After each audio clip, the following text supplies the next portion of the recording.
The excellent will fail more than the mediocre. I recently read that quote while reading a book I've been slowly working my way through called Resilience.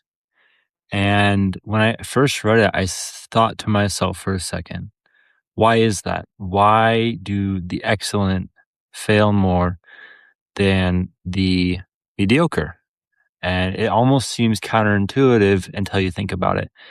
There is a certain amount of work and effort that goes into reaching a certain level of excellence or achievement within a certain effort, whatever it is, whatever passion or project or thing that you're pursuing, whether it be a profession, whether it be a hobby, a relationship, anything in life, the more you fail, the better you get. And I think this is along the lines of something I've been thinking a lot about recently. See, I've been working around this thought of why we are afraid to start something new. For me, I have never been someone who has gone to the gym. I've always done sports growing up. And then when I came to high school, I ran. And that's all I did. And then we would go to the weight room maybe once or twice a week, but it was never very intense. It was very little stuff because we were just scrawny little cross country and track kids. And so I've never enjoyed the gym. And I've recently tried to start enjoying going to the gym. But every time I try and start going to the gym consistently, very, very quickly I stop. And I'm not proud to say that, but I often think, and I've been thinking about it recently because I've recently started exercising again to try and gain muscle, which is something I haven't really done, at least for my upper body at all in my life, is how hard it is to be bad at or new at something. You see, I struggle doing 25 push-ups in a row, which is something that hasn't always been the case, but it is now. And it doesn't feel good to admit that or even say that out loud to myself because heck, anyone can do 25 push-ups. But the fact that it's difficult for me has caused me to do a lot of thinking about like why why do I often start something new and then when it gets hard or tough or I realize I'm not good at it, do I stop? You see, I think we don't like being new or bad at things. And there is a certain amount of effort that it takes to become confident in doing something new. I think that's half the reason everyone at the beginning of the year, they all know they want to be in better shape. They all know they want to be able to run that 5K or get a new PR in the gym or just go to the gym consistently. And so they set big aspirational goals and they go to the gym and they start working out really, really hard or they start a new hobby or start reading a new book and they realize, hey, I'm not very good at this thing. And so they quit. And I think there's a differentiator between the people who decide to quit because it's hard and they're bad at something and the people who push through that hard thing and try and get better. You see, I haven't recorded a podcast in about a month. I've been releasing a podcast every single week, and this is the first week that I've missed one. And I don't like that feeling. I've missed it for a couple reasons. I've been traveling. I'm currently not in Utah. I moved to Louisiana, and now I'm in Idaho right now for a family reunion. And so I have been procrastinating, putting off, and not recording a podcast because I didn't know how to reach out. I was put in a new situation. I was taken out of Utah where I was very comfortable and I was very built in the systems that I have. I had a great outreach program for guests that I had in the area, and I had a great studio where I was able to record and sort of familiar with the equipment that I was using. And then when I moved, it was all gone. All I had was my microphones, and I didn't know anyone. And I had one camera, and it was tough. I got down on myself.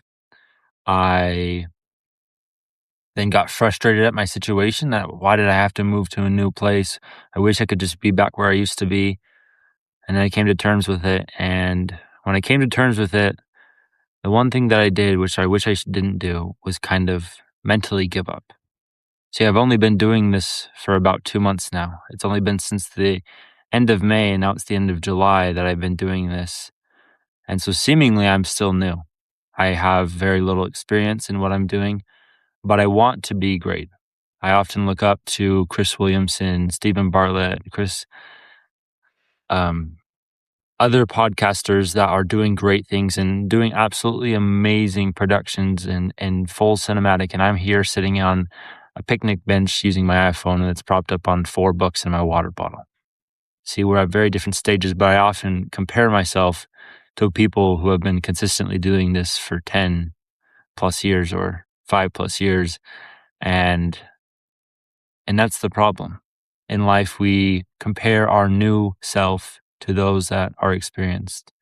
Now, if I were to ask you to compare yourself as a 10-year-old to the President of the United States or to a college professor, you would say, of course, there's a discrepancy in between your intellect or your knowledge because you're 10 years old.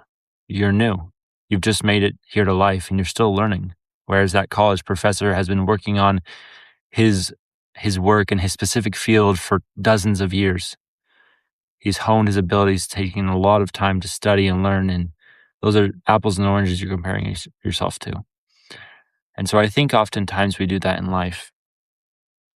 And I think that dampens our ability to pursue things we really are passionate about. Because there's a difference between being passionate about something in theory and then being passionate about it in action. You see, there's a book, and in this book I just quoted from at the very beginning of this section of this podcast. There's a book. In this book, there's a quote, and it really resonated with me recently.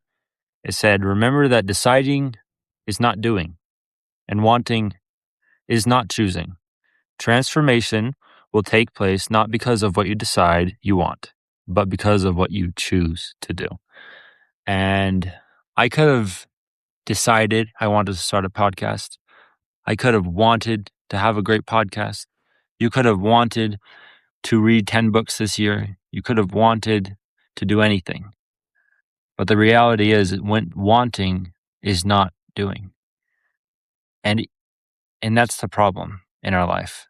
When we decide to do something and we act and we choose to change, choosing comes with action. And that's been the biggest thing I've seen over these last 8 weeks or so in myself. I've seen the most growth in myself as an individual, in my relationship with my wife and others around me, in my relationship with this podcast and pursuing it in a passionate way when I choose to act. And it seems simple. It seems so simple. Well, of course, Jacob, when you act, things are going to change. But while it sounds so simple, it doesn't always come across so quickly for everyone. It's not always apparent. And so that's the message I want to push today and explore a little bit more with you guys as we go about thinking about deciding to pursue a passion. Let me just steal 30 seconds of your time. If you're listening to this and you have enjoyed so far what you've been listening to, I would greatly appreciate it if you would take 5 seconds out of your time to follow this on the app that you're listening. You see, I want to grow this and inspire hundreds and thousands of people to pursue what they're passionate about.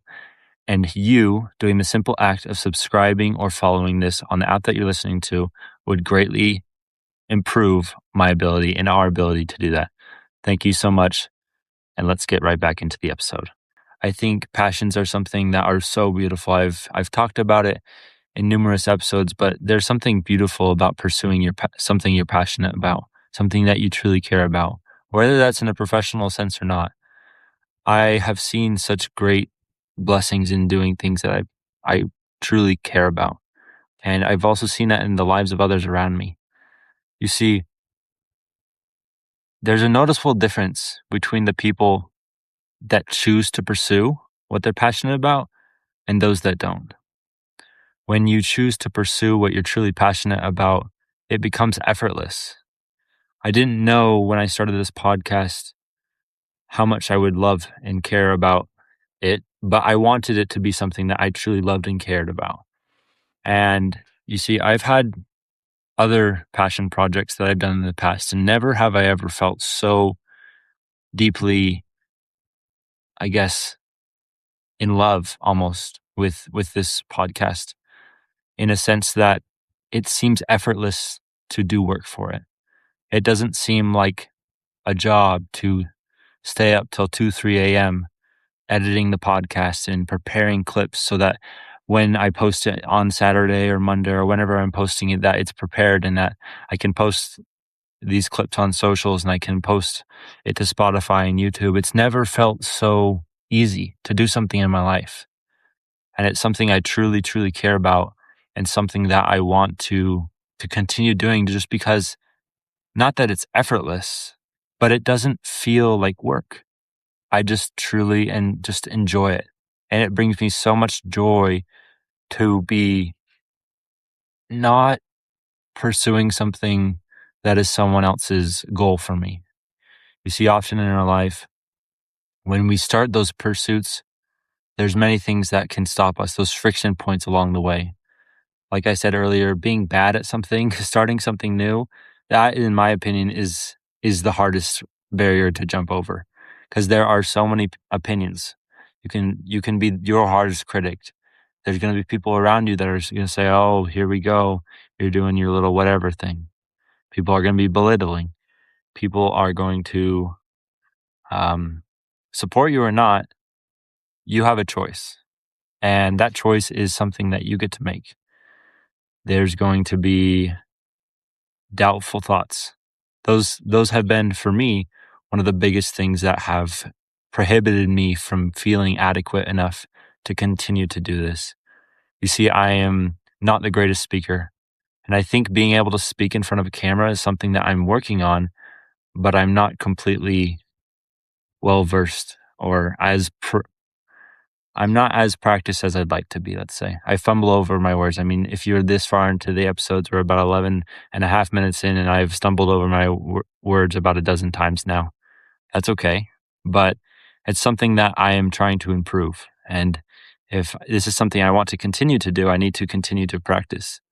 If I were to be editing my podcast and constantly beat myself up for stumbling over my words or being repetitive in the way I answer people's whenever people answer my questions, it can be easy to say, "Oh, Jacob, you're so bad at this. You're not very good. Look at Stephen Bartlett. He's so well spoken." Well, yeah, Stephen's been doing this since 2017. That's 9 years. So of course I'm not going to compare myself to him, but oftentimes we do, and that is so sad that we compare ourselves, who is at the beginning of our journey, to someone who is well versed or very well practiced in what they do. You see, I love dreams and I love encouraging other people to pursue their dreams. That's why I started this. I love talking to people who are passionate about what they do. And I hope that over these episodes that I've been sharing over the last couple weeks, you have found some value in listening to their stories and insights they have on how to pursue things they love.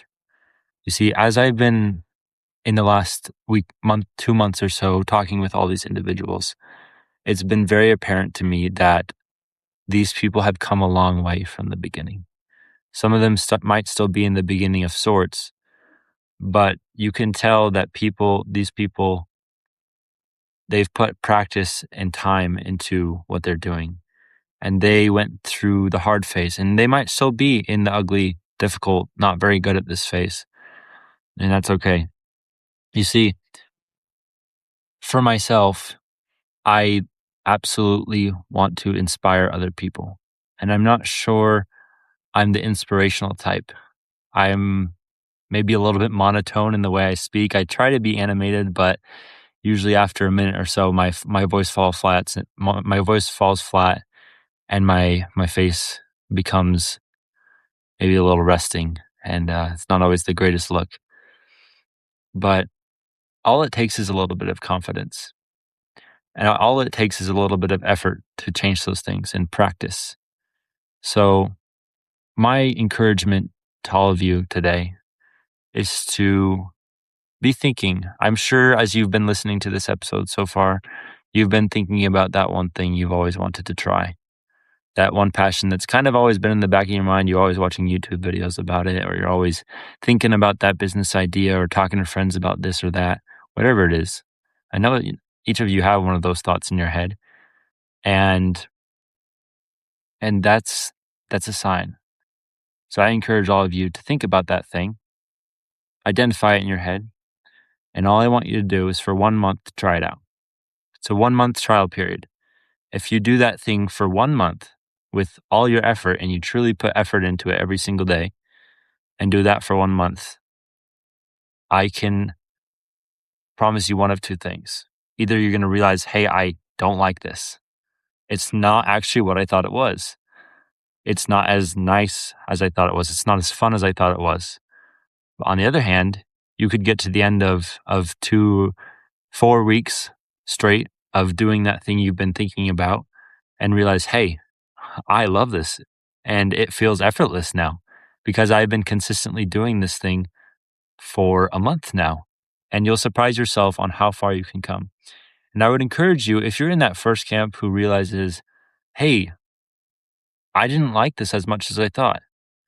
I think that's okay. It's okay to realize that you don't love it as much as you thought you would. That gives you the beautiful opportunity to do some more exploration into what you like and what you want to pursue in your life. And I'm not saying you need to radically change the way you live your life or change the fundamental basics of your life. I'm not saying that. You can continue to go to your 9 to 5 job or continue being a student or doing whatever you're doing. But we all have a little more room, just even it's 5-10 minutes a day to try something new and do that thing we're passionate about. And it's just a little sense of intentionality. Here, I wanna read a quote to you from W.H. Murray. He was a writer and also he was an explorer. He said this. He said, "Whatever you can do or dream you can do, begin it. Boldness has genius, power, and magic in it." When you start something new, when you do that thing you really care about, you are a bold individual because most people don't. The fundamentalness of being bold is doing something that you believe in and that others might not see as necessarily feasible. See, the people that have been the most bold in this world often come out and people revere them and honor them as geniuses, or they have great power, or some might even think they're magical. Let's think of someone like Steve Jobs. Steve Jobs had the vision and even foresight to try something bold. He decided that he wanted to start a company. Same with Bill Gates. Bill Gates said, hey, this college thing isn't for me. I have been coding since I was about 14 in UW, right near my hometown. And I think that I can build computers and I can make them accessible to all people. And look at what has become because Bill Gates made that choice. We have Microsoft, one of the leading innovators in the technological space, and has made numerous millions and millions of computers that many of you might be either listening to this on a Microsoft computer or have a Microsoft computer at your home or benefit because of some of Microsoft's software or program. All of that was done because he was a little bit bold and decided to choose to do something. Now, obviously, that's a very extreme example because he radically went against the grain and didn't necessarily do what was the traditional path of going to college and getting a degree and working a corporate job. And that's okay. But people who are bold do it in all scales. I can think of a friend of mine who, when I first asked her, I asked her this question. I said, what's something you're passionate about? And I think I've shared this story before on my very first episode.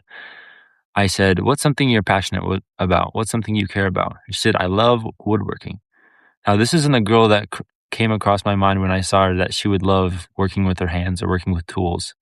And so I was intrigued. I was captivated because this woman decided to do something bold and she had genius and magic.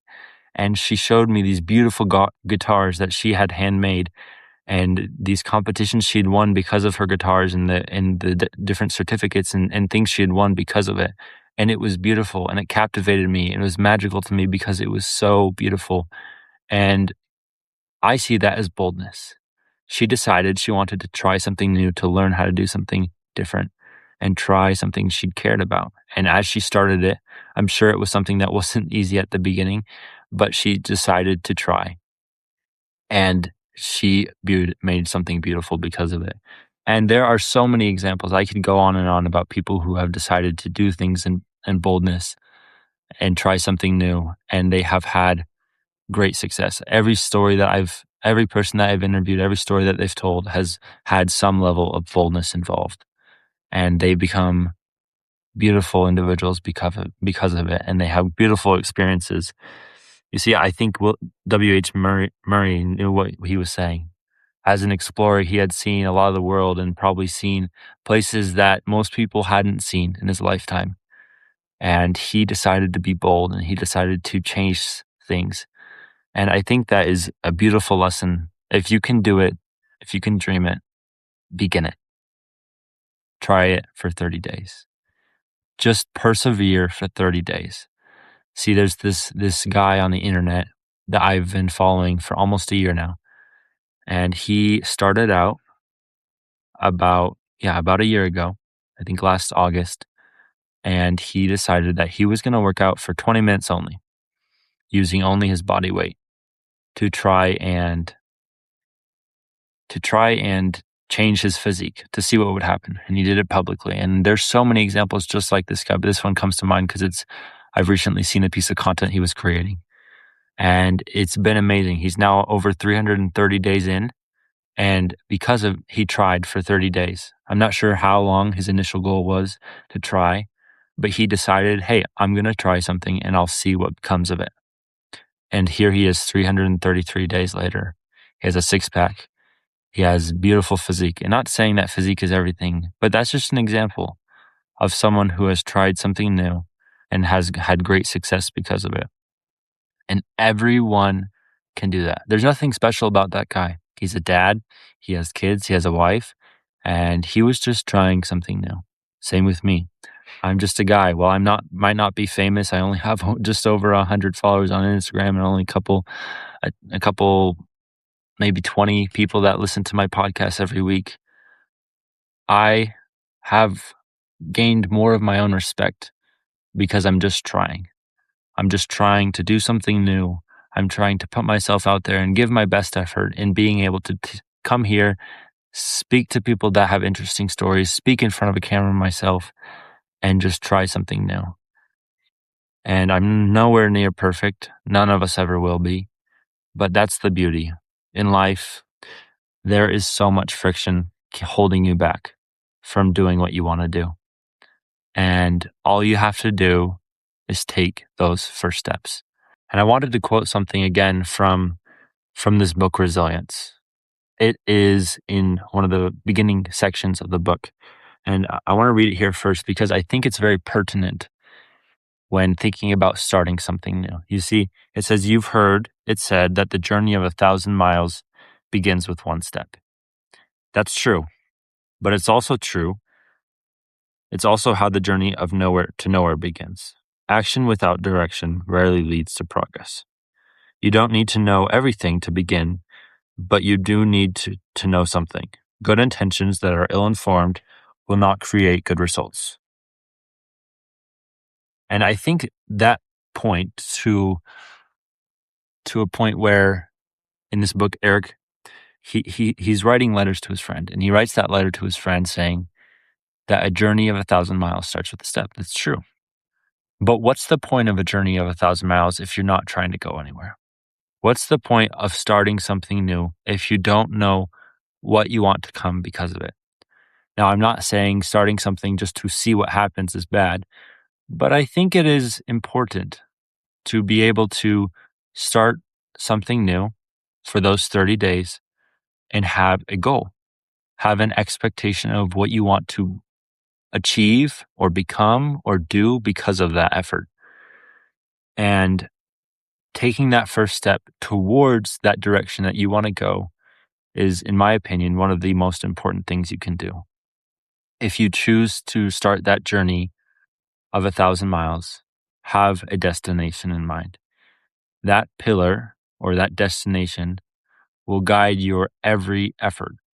Everything I do on my podcast is an effort to help other people pursue their passions. See, there's many times I've seen creators do these trendy things on Instagram, and I feel very tempted to do that too because it's shown results of growth. But then I have to remind myself, Jacob, you're not here to create viral content. You are here to encourage other people to pursue what they're passionate about. And that grounds me every single time. And I'm not sure what that is for you, but I'm sure that with a little bit of thought and a little bit of self exploration into what you want to pursue and that passion you've been thinking about this whole time, that will guide your every decision for those 30 days. If you choose to do it for just 30 days, you'll be very surprised of the outcomes. And it doesn't have to be huge. It can be, but it doesn't have to be.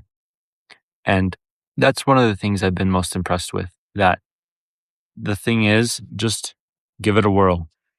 Just try. And as you put effort into it and as you try to do something new, you will see growth. You will see an increased love for that passion. You see, think about the number of people who love basketball, let's say. I'm sure that in this world, there are tons of people who on a regular basis watch professional basketball or watch other people play basketball or just think about basketball all the time. And that's great.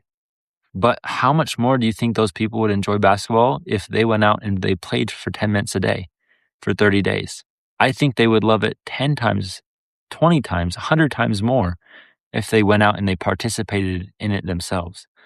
We often get scared that we're going to be bad. Yeah, you're not going to be Victor Wembanyama. You probably aren't 7'4" or whatever. And the fact is that most of us are not at that level. We need to stop comparing ourselves to those who are at the highest level of our passions, whatever it is, whether it's business, whether it's podcasting, whether it's reading, whether it's writing. Everyone has a starting point. I'm sure that Monet, the beautiful, beautiful painter, had tons and tons of paintings that were ugly, that were not great. I'm sure that Tom Brady threw many, many interceptions in his lifetime before he became the great quarterback that he was with the New England Patriots. And every aspect of our life, people that we revere and look up to and are the pillar of excellence in our passionate field started somewhere and they were bad. And that's the beauty of passions. It is a way that we can allow ourselves to grow and to change. And that is a beautiful, beautiful thing to do. And so I'm just going to echo again as I close up.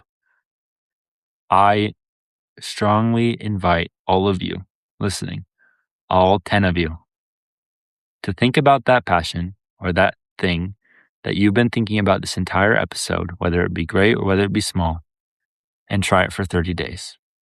It's going to be hard. It's not going to be easy. And I can promise that as you do it, you can grow. You will get past the hard days. Not every day is going to be easy. Not every day is going to be hard, but there will be growth. And growth is the thing that keeps me going. And I hope it keeps you going. As we close up, I want to start and I want to end with a quote. See, this is a quote that I read about 2 weeks ago. I was really down in the dumps and I was feeling really poorly about myself. I was beating myself up about not being proactive about my podcast because I felt like I was in a slump. And this is a mantra that was written by the author of this book, Resilience. It says, I begin with humility, I act with humility, I end with humility. Humility leads to clarity. Humility leads to an open mind and a forgiving heart. With an open mind and a forgiving heart, I see every person as a superior to me in some way. With every person as my teacher, I grow in wisdom. As I grow in wisdom, humility becomes even more my guide. I begin with humility, I act with humility, I end with humility. And so as you start this new passion, which I know you will, because you've promised to me by listening to this episode that you're going to start that passion of yours, to begin with humility. Humility is the attribute to be able to not be so puffed up in your own ability. Because the reality is, to become great at something, you have to fail more than those that are mediocre. If you want to become excellent, you can't not try. And trying will lead to growth. And as you lead with humility, you will be able to grow and become excellent at that thing. Try it for 30 days. Thank you so much.